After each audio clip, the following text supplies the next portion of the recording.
साल था 2014। पीएम पद के लिए नरेंद्र मोदी चुनाव लड़ रहे थे। तब उस चुनाव में नरेंद्र मोदी को जीत दिलाने के लिए एक शख्स पर्दे के पीछे काम कर रहा था। उसकी हाइट थी 5 फुट 9 इंच, पहनावा सिंपल जींस और टी शर्ट। वो नारे बना रहा था, कैंपेन डिजाइन कर रहा था और सोशल मीडिया की दुनिया में बीजेपी को नई जान दे रहा था। कई बार ये शख्स नरेंद्र मोदी के इर्द गिर्द दिख जाता था। आपको जानकर हैरानी होगी कि साल 2011 में ये जींस टी शर्ट वाला शख्स नरेंद्र मोदी के एक फोन पर स्विट्जरलैंड से इंडिया आ गया था और बन गया था देश का सबसे बड़ा पॉलिटिकल स्ट्रेटेजिस्ट। यही वो शख्स था जिसने भारत में पीआर की शुरुआत की, यानी पॉलिटिशियंस से लेकर फिल्म स्टार्स तक जिस पीआर का इस्तेमाल करते हैं वो इन्हीं ने शुरू किया था। अब तक तो आप समझ ही गए होंगे कि यहाँ बात किस शख्सियत की हो रही है। अगर अब भी नहीं समझे तो बता दूं कि यहाँ बात हो रही है देश के सबसे बड़े पॉलिटिकल स्ट्रेटेजिस्ट की, जिसे दुनिया प्रशांत किशोर के नाम से जानती है। ए भाई, वोट से पहले तो सब बढ़िया बतियाता है,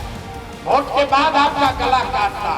तो उसको 10,000 8,000 रुपया की मजदूरी के लिए अब यहाँ से वापस पंजाब, हरियाणा, दिल्ली, बॉम्बे नहीं जाना पड़ेगा। Do you think all Biharis we are fools? If you can give 2,500 rupees to the women of Bihar, just I dare you, why don't you give it to the women in Karnataka? Why don't you give this 2,500 rupees in Telangana?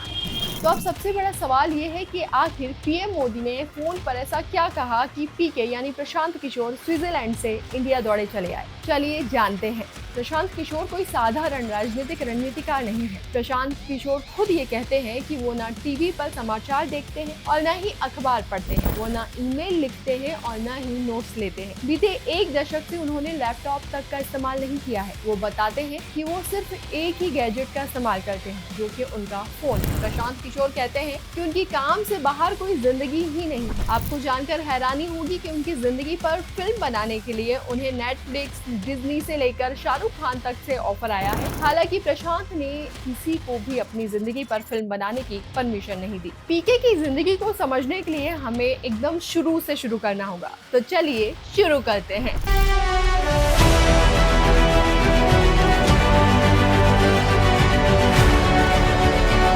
20 मार्च 1977 को बिहार के रोहतास जिले में जन्मे प्रशांत किशोर की शुरुआती पढ़ाई अपने शहर में ही हुई। वो पढ़ाई में इतने शार्प थे कि उनके पिता को लगता था कि मेरा बेटा डॉक्टर या इंजीनियर बनेगा। लेकिन प्रशांत किशोर उन दिनों क्या बनना चाहते थे शायद उन्हें भी नहीं पता था। पीके बिहार से बाहर निकले तो उन्होंने दिल्ली के हिंदू कॉलेज में दाखिला लिया, फिर वापस घर लौट आए। 2 साल पूरा ब्रेक लिया। एक बार उनसे इंटरव्यू में ये भी पूछा गया था कि आखिर इस ब्रेक में वो करते क्या थे, तो उन्होंने जवाब दिया था कि वही जो उस उम्र में यूथ नहीं करता था। हालांकि हिंदू कॉलेज में ग्रेजुएट होने के बाद उन्होंने पीजी पब्लिक हेल्थ से की, लेकिन इस दौरान भी उन्होंने बीच में 1 साल का ब्रेक लिया, यानी ग्रेजुएशन और पीजी के बीच 3 साल का ब्रेक। पढ़ाई के बीच इतना ब्रेक देखकर उनके पेरेंट्स ने यही सोचा होगा कि शायद ये लड़का अपना करियर बर्बाद कर रहा है, लेकिन हुआ इसके ठीक उलट। पढ़कर निकलते ही पीके यानी प्रशांत किशोर को यूनाइटेड नेशंस में पब्लिक हेल्थ में ही अच्छी जॉब मिल गई। अब चलो पार्ट्स वाइज समझते हैं कि प्रशांत किशोर का सफर कैसा रहा।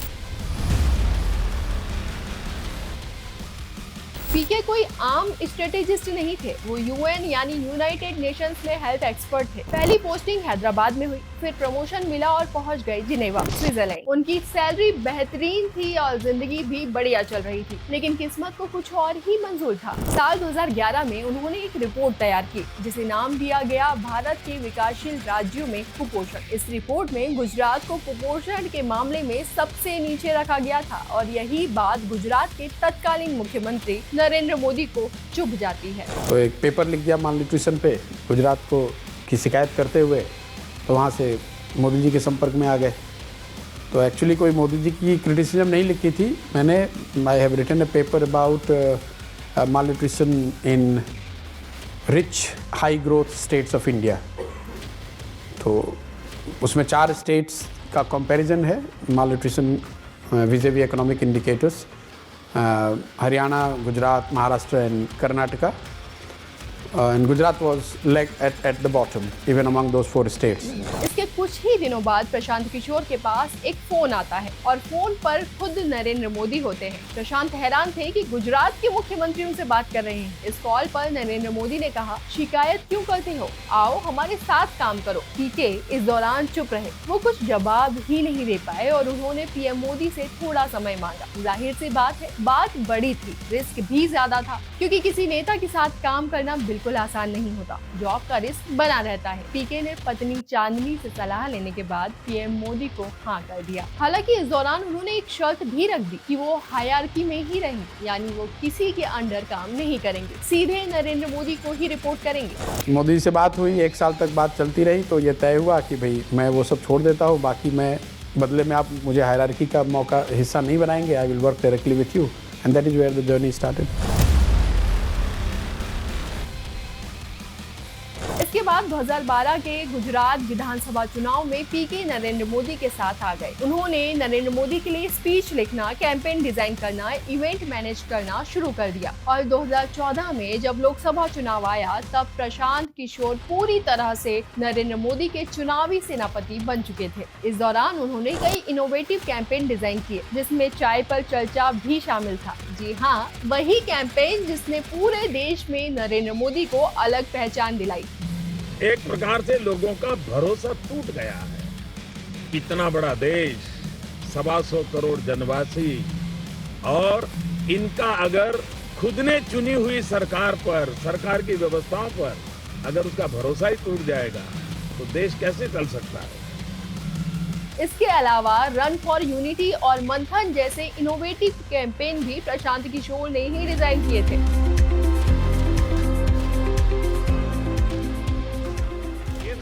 वल्लभ भाई पटेल की दीर्घ दृष्टि थी कि उन्होंने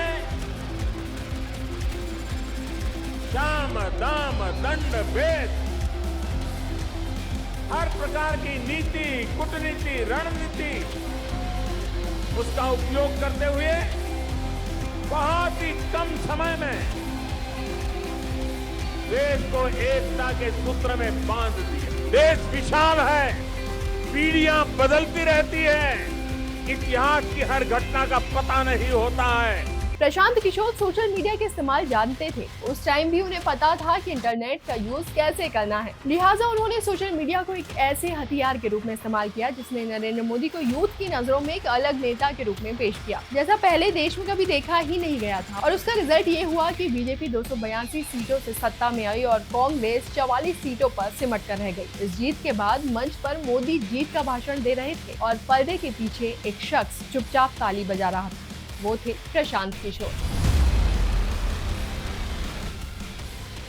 इसके बाद आता है साल 2015। बिहार में जेडीयू और बीजेपी का 17 साल पुराना गठबंधन टूट चुका था। नीतीश कुमार अब आरजेडी और कांग्रेस के साथ मिलकर महागठबंधन बना रहे थे। अब पीके नीतीश के साथ थे। वो अपने गृह राज्य बिहार में बदलाव देखना चाहते थे, लिहाजा उन्होंने नीतीश कुमार के साथ बिहार में बदलाव लाने के बारे में सोचा। नीतीश और कांग्रेस के लिए बिहार चुनाव की रणनीति भी प्रशांत किशोर ने ही तैयार की। इस बार बीजेपी मोदी के चेहरे पर चुनाव लड़ रही थी। हैरानी की बात ये थी कि जिस पीके को वापस भारत में और राजनीति में नरेंद्र मोदी लाए थे, वही मैदान में उनके सामने थे, जो इस बार मोदी के लिए नहीं बल्कि नीतीश और लालू यादव के लिए काम कर रहे थे। इस बार फिर प्रशांत किशोर की स्ट्रेटेजी सही बैठती है और महागठबंधन ऐतिहासिक जीत दर्ज कर लेता है और एक बार फिर पीके पर्दे के पीछे बैठकर ताली बजा रहे थे। हालांकि इस बार ड्रेसिंग रूम बदल चुका था। राजनीति में एंट्री और इस्तीफा। अब नीतीश पीके के फैन बन चुके थे। इस जीत के बाद नीतीश कुमार ने पीके को जेडीयू में शामिल कर लिया और सीधे राष्ट्रीय उपाध्यक्ष बना दिया। यानी प्रशांत किशोर स्ट्रेटेजिस्ट से अब खुद नेता बन चुके थे। लेकिन फिर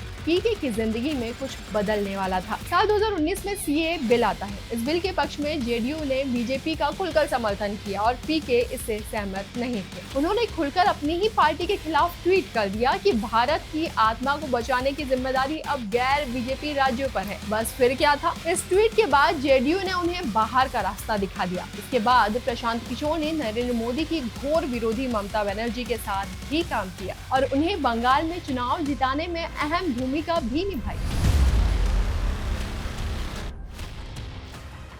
हालांकि इसके बाद पीके को 2 घटनाओं ने अंदर से तोड़ दिया। पहली 2017 में पंजाब में कैप्टन अमरिंदर सिंह के लिए पीके ने जो मैनिफेस्टो डिजाइन किया था वो लागू नहीं हुआ। एक्चुअल में पंजाब में कांग्रेस ने कॉन्ट्रैक्ट वर्कर्स को परमानेंट करने का वादा किया था। इसका मैनिफेस्टो पीके ने ही तैयार किया, लेकिन कैप्टन अमरिंदर सिंह ने जीतने के 1 साल बाद भी ये वादा पूरा नहीं किया। फिर कई वर्कर्स ने मिलकर इसका विरोध किया और तो और एक वर्कर ने तो सीएम से मिलवाने तक के लिए 1 लाख रुपए देने का पोस्टर तैयार कर लिया। हालांकि इस पूरे कैंपेन में पीके को फ्रॉड कहा गया। इसका पता चलते ही पीके ने राहुल गांधी को फोन किया और वर्कर्स की मांगों के बारे में बताया कि कैंपेन कांग्रेस का था और फ्रॉड उन्हें कहा जा रहा है। और दूसरी घटना हुई 2015 में बिहार में, जब पीके ने नीतीश कुमार के लिए 7 निश्चय योजना बनाई थी, लेकिन उसे भी गंभीरता से लागू नहीं किया गया। प्रशांत किशोर को अब लगने लगा था कि मैं तो जनता को ठगने में मदद कर रहा हूँ। बस यही वो मोड़ था जहाँ प्रशांत किशोर ने तय किया कि अब वो ना किसी पार्टी के लिए काम करेंगे और ना ही किसी नेता के लिए।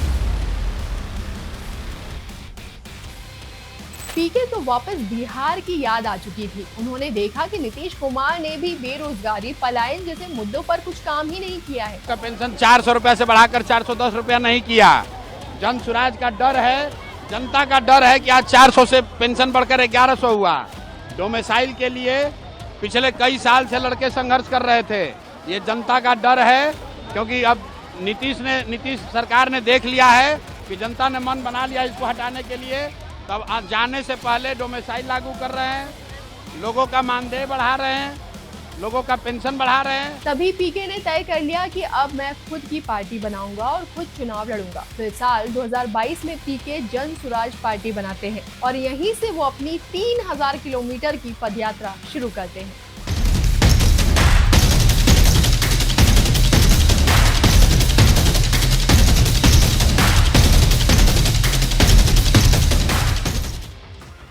अपनी पदयात्रा के दौरान प्रशांत किशोर हर गांव हर घर में जाकर एक ही बात कहते हैं कि नेता का चेहरा देखकर वोट मत दो, अगली बार अपने बच्चों का चेहरा देखकर वोट देना। अगर आप 2000 रुपए लेकर वोट बेच देंगे तो अगले 5 साल तक आप अपनी गरीबी ही नहीं बेच पाओगे। लेकिन एक संकल्प लो कि अगली बार वोट नेता को देखकर नहीं दोगे, जाति को देखकर नहीं दोगे, धर्म को देखकर नहीं दोगे, 5 किलो अनाज के लिए नहीं दोगे, मंदिर मस्जिद के लिए नहीं दोगे। अगली बार वोट अपने बच्चों के पढ़ाई और रोजगार के लिए दोगे। कुछ लोग कह रहे हैं कि ये आंदोलन है और कुछ लोग इसे क्रांति बता रहे हैं। हालांकि पीके कहते हैं कि ये सिर्फ एक मूवमेंट नहीं है, ये एक लॉन्ग टर्म अवेयरनेस कैंपेन है ताकि बिहार में स्थायी सरकार और असली विकास आ सके। अब 2025 में बिहार विधानसभा चुनावों में पीके अपनी पार्टी को मैदान में उतारने जा रहे हैं। तो और कुछ हो या न हो, आपके लिए, आपके बच्चों के लिए इसी बार में यही बिहार में बढ़िया पढ़ाई और रोजगार का व्यवस्था निश्चित तौर पर हो जाएगा।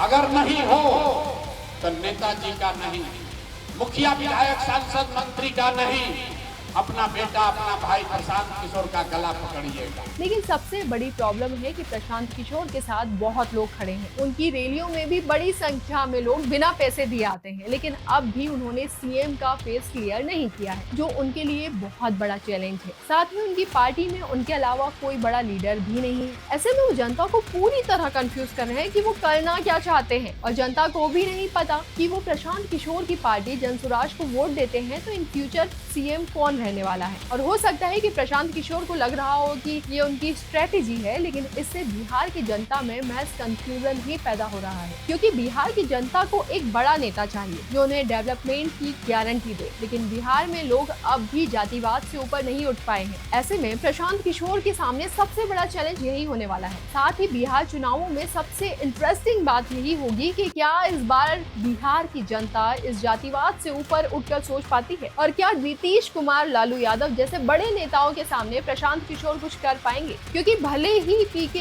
एक बड़े स्ट्रेटेजिस्ट हैं, लेकिन नीतीश, लालू आज भी बड़ा चेहरा माने जाते हैं। तो अगर आपको पीके की ये कहानी पसंद आई हो तो वीडियो को लाइक करें और शेयर करें, और चैनल को सब्सक्राइब करना बिल्कुल भी ना भूलें। और हाँ, कमेंट में जरूर बताइएगा कि क्या पीके वाकई बिहार की राजनीति में अगला बड़ा चेहरा बन सकते हैं।